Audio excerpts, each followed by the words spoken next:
नमस्कार दोस्तों। उम्मीद करता हूँ कि आप सब सकुशल होंगे। और आज अगर मैं बात करता हूँ तो एक बहुत ही महत्वपूर्ण एक टर्म है जिसको हम लोग कहते हैं क्रेडिट। और इस क्रेडिट का जो सामान्यतः जो शाब्दिक अर्थों में अगर मैं बात करता हूँ तो क्रेडिट का मतलब होता है किसी से कुछ उधार लेना या इस तरह से। लेकिन इग्नू के सिस्टम में क्रेडिट की बहुत ही महत्वपूर्ण भूमिका है। और विशेषकर ये इसलिए भी महत्वपूर्ण है कि जब भी हम कोई भी कोर्स करते हैं, कोई भी पाठ्यक्रम इग्नू में करते हैं, चाहे वो सर्टिफिकेट प्रोग्राम है, डिप्लोमा प्रोग्राम है या डिग्री प्रोग्राम है, तो उन सभी प्रोग्राम से संबंधित जो भी कोर्स होते हैं उन सभी कोर्स को एक स्पेसिफिक क्रेडिट नंबर असाइन किया जाता है। और इसके साथ साथ में अगर आप किसी कारण से, जैसे अगर एक नियत अवधि में या अधिकतम अवधि में अगर वो कार्यक्रम पूर्ण नहीं कर पाए, तो ऐसी स्थिति में एक ऑप्शन रहता है स्टूडेंट के पास में कि वो अपने उस क्रेडिट को ट्रांसफ़र करके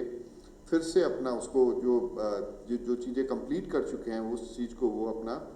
इस्तेमाल करके अपनी मतलब उस डिग्री को, उस कार्यक्रम को पूर्ण कर सकता है। तो बेसिकली ये जो पूरा क्रेडिट सिस्टम क्या होता है, कैसे इसको हम लोग वर्कआउट करते हैं, या इग्नू में अगर आपने कोई कोर्स किया, किसी कारण से आप इसे कंप्लीट नहीं कर पाए,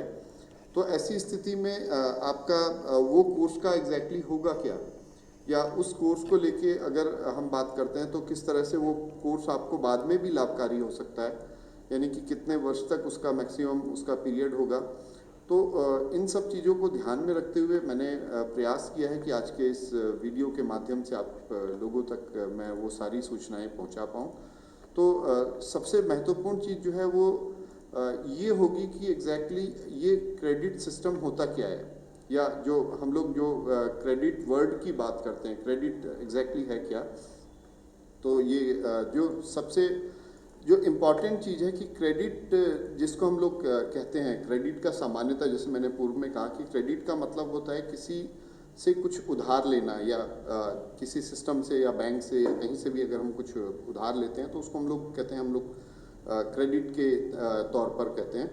लेकिन यहाँ पर अगर हम इग्नू के वर्ड की बात करते हैं, Indira Gandhi national open university की अगर हम बात करते हैं, तो किसी भी जो कोई भी कार्यक्रम, कोई भी अगर हम कोर्स की बात करते हैं, किसी भी पाठ्यक्रम की बात करते हैं, तो वो आपको कितना आपने काम करना है, या किसी पाठ्यक्रम में क्या उसका स्टैंडर्ड स्ट्रक्चर है, और किस प्रकार से हम अपने इस पाठ्यक्रम को कंप्लीट करने में ये मदद करता है। तो इन सब चीज़ों को ध्यान में रखते हुए क्रेडिट शब्द का जो हम लोग प्रयोग करते हैं। और इग्नू की अगर मैं बात करता हूँ तो इग्नू के सिस्टम में जो क्रेडिट है वो सभी पाठ्यक्रम के साथ में, यानी कि आप चाहे सर्टिफिकेट प्रोग्राम में आप प्रवेश लेते हैं, डिप्लोमा में लेते हैं, डिग्री में लेते हैं, या उसके अंतर्गत कोई भी कोर्स आप लिखते हैं, तो आप ध्यान करेंगे कि प्रॉस्पेक्टस में उसके साथ में एक वर्ड लिखा होगा। जैसे अगर आप प्रॉस्पेक्टस देखेंगे तो उसमें आपको उस पाठ्यक्रम का नाम लिखा होगा, उस कोर्स का नाम लिखा होगा, उस कोर्स के आगे उसका उसमें एक नंबर लिखा होगा जिसको हम लोग क्रेडिट कहते हैं कि भाई ये कितने क्रेडिट का है, 3 क्रेडिट का है, 4 क्रेडिट का है। तो क्रेडिट का मतलब ये होता है कि एक क्रेडिट की अगर हम बात करते हैं तो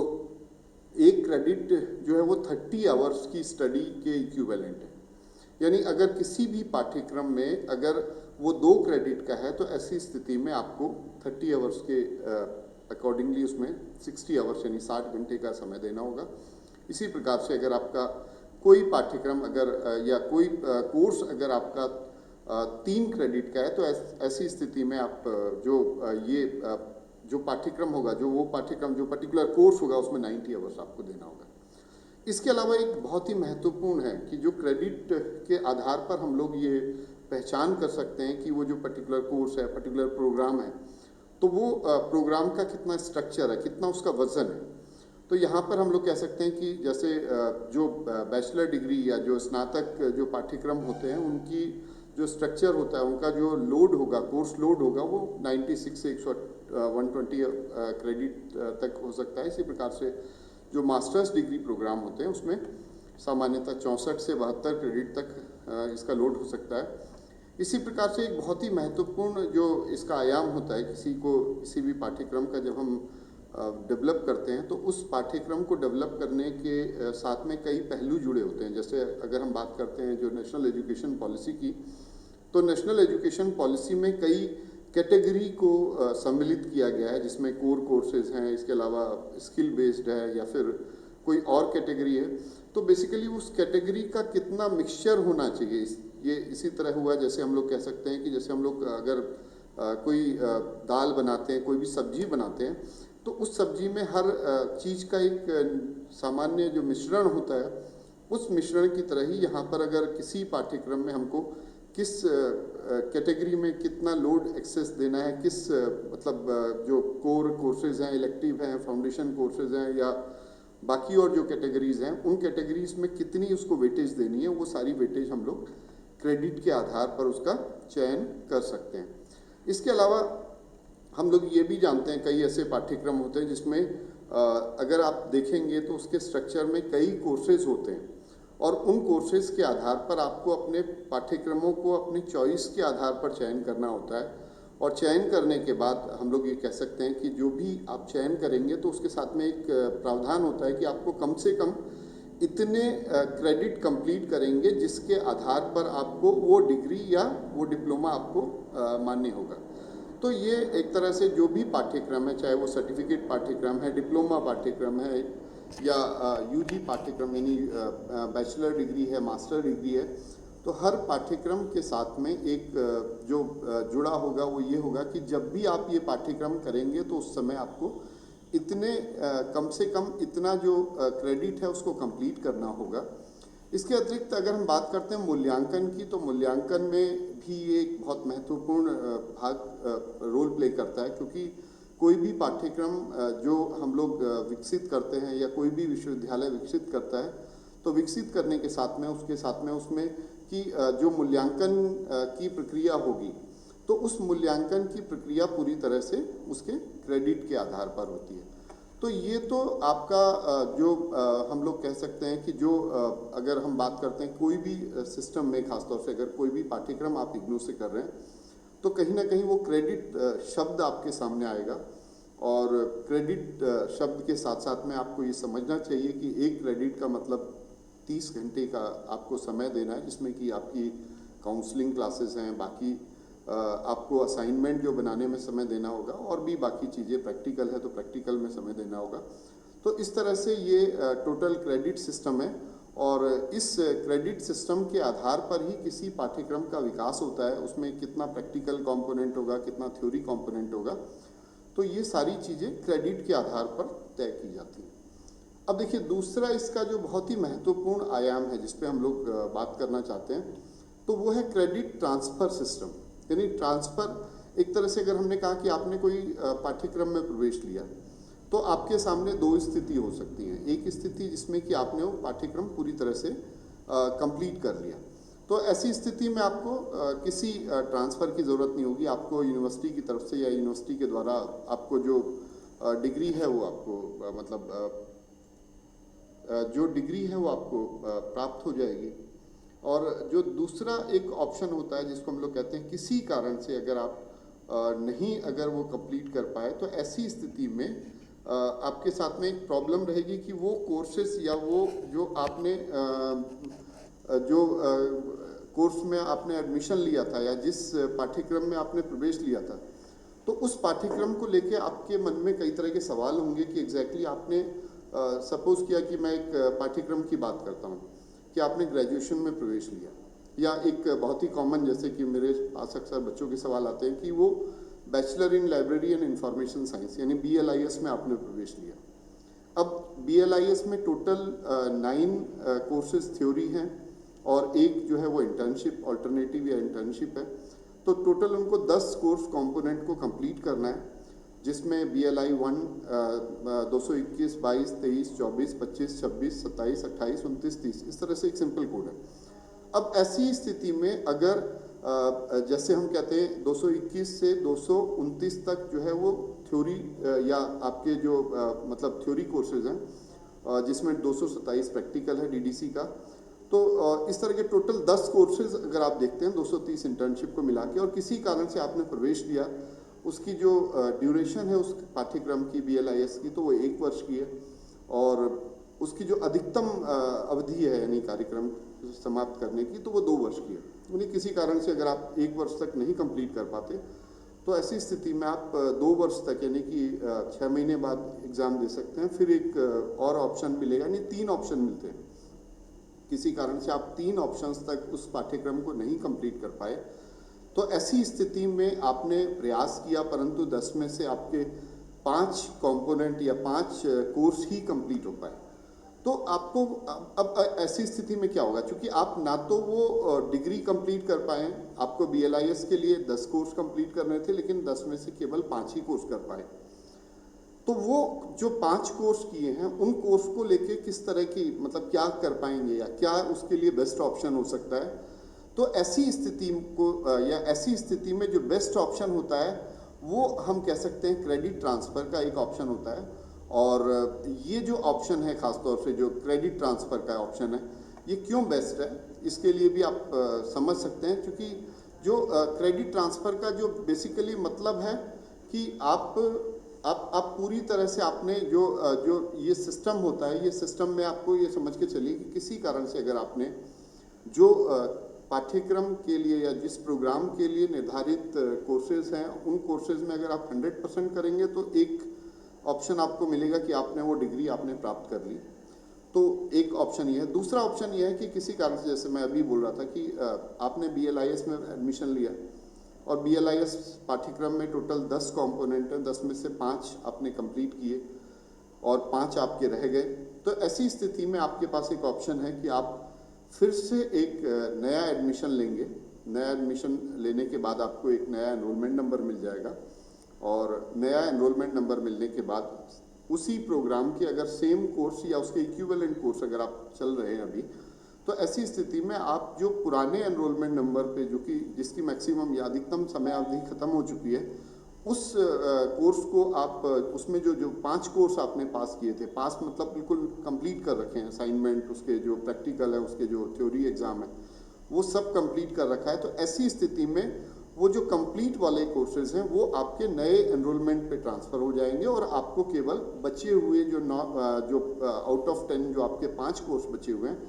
केवल उनको ही कंप्लीट करना होगा। तो एक सीधे शब्दों में अगर मैं बात करता हूं, तो क्रेडिट ट्रांसफ़र एक ऐसी प्रक्रिया है, तो वो किसी कारण से अगर आप एक जो पार्ट है कोर्स का,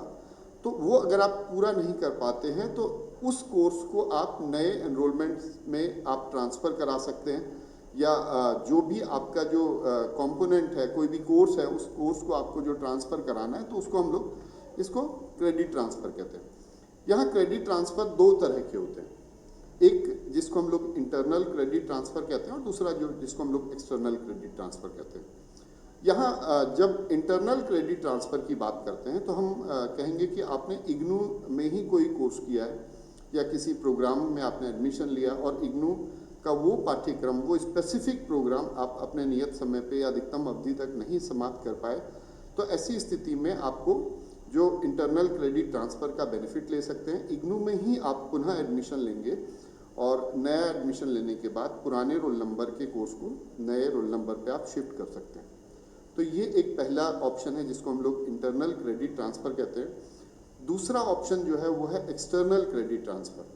तो ऐसी स्थिति में अगर आप किसी अन्य विश्वविद्यालय में आपने प्रवेश लिया था, और किसी कारण से आपने वहाँ पाठ्यक्रम पूर्ण नहीं किया, तब ऐसी स्थिति में वहाँ के जो कोर्स हैं, अगर वो कोर्स हमारे इग्नू के सिस्टम से मैच कर रहे हैं, यहाँ पर जो इग्नू में कोई अगर प्रोग्राम है जिसमें जो कोर्स हैं वो कोर्स और वहाँ के कोर्स एक जैसे हैं, तो ऐसी स्थिति में आप किसी अन्य विश्वविद्यालय के कोर्स को भी आप ट्रांसफ़र करा सकते हैं, जिसको हम लोग एक्सटर्नल क्रेडिट ट्रांसफ़र कहते हैं। अब देखिए, यहाँ पर जो इंटरनल क्रेडिट ट्रांसफ़र मतलब इग्नू के ही किसी पाठ्यक्रम में आपने प्रवेश लिया, और प्रवेश के बाद में आपने वो जो पाठ्यक्रम है उसमें आप कंटिन्यू नहीं कर पाए, तो ऐसी स्थिति में आपने इंटरनल क्रेडिट ट्रांसफ़र की बात करी। उसके बाद एक्सटर्नल क्रेडिट ट्रांसफ़र की बात करते हैं, जबकि इग्नू के अलावा किसी और विश्वविद्यालय में आपने प्रवेश लिया था, परंतु वहाँ के पाठ्यक्रम को आप पूर्ण नहीं कर पाए, तो ऐसी स्थिति में आप एक्सटर्नल क्रेडिट ट्रांसफ़र के ऑप्शन पे जा सकते हैं। यहाँ पर ये जो क्रेडिट ट्रांसफ़र के लिए क्या क्या कंडीशंस हैं, सबसे पहली जो आवश्यकता है वो तो आपका ये है कि उसका जो कंटेंट है, उसका जो सिलेबस है जिसको हम कहते हैं, वो बिल्कुल सेम होना चाहिए या मिलता जुलता होना चाहिए। तो ये एक सबसे महत्वपूर्ण चीज़ है, और ये महत्वपूर्ण इसलिए भी है, मतलब आज के समय में अगर हम बात करते हैं तो कभी कभी हम लोग इग्नू के सिस्टम में भी, चाहे वो इंटरनल एक्सटर्नल दोनों की बात करते हैं, इग्नू के सिस्टम में भी अगर हम बात करते हैं तो अक्सर जो प्रोग्राम है वो परिवर्तित होते रहते हैं। जैसे अभी अगर हम बात करते हैं तो पहले जो ग्रेजुएशन था वो बीए के नाम से था, उसके बाद 2019 यानी 2019 से उसमें परिवर्तन किया गया, कोर्स परिवर्तित हुए, पूरा प्रोग्राम का स्ट्रक्चर चेंज हुआ और आज के समय में वो बीएजी के नाम से हुआ। फिर बाद में अगर हम बात करते हैं तो सीबीसीएस पॉलिसी के तहत इसमें मॉडिफिकेशन हुआ, उसके बाद में फिर और चेंज हुआ, जैसे अब हम लोग नेशनल एजुकेशन पॉलिसी के तहत उसमें परिवर्तन किया गया। तो पहली चीज़ तो यह है कि जो भी आपके मतलब कंटेंट है अगर वो एक जैसा है दोनों कोर्स का, तो तभी वहाँ पे क्रेडिट ट्रांसफ़र पॉसिबल होगा। दूसरा चीज़ होगा कि उस कोर्स को पास करने के लिए जो मिनिमम रिक्वायरमेंट है, मिनिमम रिक्वायरमेंट मतलब जैसे मैं अगर बात करता हूँ तो इग्नू के सिस्टम में हम लोग कहते हैं ये कोर्स को पास करने के लिए असाइनमेंट कंप्लीशन होना चाहिए, जो मिनिमम मार्क्स हैं, उसके साथ में टर्म एंड में प्रैक्टिकल में जो भी मिनिमम आपकी रिक्वायरमेंट है तो वो आपके कंप्लीट होने चाहिए। यानी किसी ऐसी स्थिति में आपका जो पार्शियल क्रेडिट ट्रांसफ़र एक्सेप्टेड नहीं होगा, बल्कि कंप्लीट, जब कोर्स कंप्लीट हो जाएगा, उसके सारे कंपोनेंट कंप्लीट हो जाएंगे, तभी उसकी ट्रांसफ़र की पॉसिबिलिटी है। तीसरा चीज़ एक और है जिसमें समय सीमा की बाध्यता है, और समय सीमा के हिसाब से हम कह सकते हैं कि इसमें मिनिमम 7 ईयर आपका जो है पहला कोर्स जब आपने कंप्लीट किया उसके विद इन 7 ईयर आपको उसको कंप्लीट होकर ट्रांसफ़र करना चाहिए। और सबसे इम्पॉर्टेंट चीज़ है कि वहाँ पर जो हम लोगों का जो, अगर मैं बात करता हूँ तो एकेडमिक काउंसिल से अप्रूव होना चाहिए। तो वो तो एक टेक्निकल चीज़ है जिसमें कि एकेडमिक काउंसिल उसको अप्रूव करती है, और अप्रूव करने के बाद उसको फाइनली वो मतलब आपका ट्रांसफ़र पॉसिबल होगा। इसके साथ में अगर हम बात करते हैं एग्जैक्टली कि ये जो क्रेडिट ट्रांसफ़र के लिए ये एक यहाँ से एक अगर आप देखेंगे तो एक नोटिफिकेशन भी है एसआरडी का, स्टूडेंट रजिस्ट्रेशन डिवीज़न, अगर मैं इग्नू की बात करता हूँ तो छात्र मूल्यांकन प्रभाग एक इग्नू का एक सेक्शन है, और वो सेक्शन जो है वो पूरी तरह से इस क्रेडिट ट्रांसफ़र स्कीम को लेके सारे नोटिफिकेशन, सारी चीज़ों को समय समय पर इशू करता है। तो इसमें आप देख सकते हैं कि जो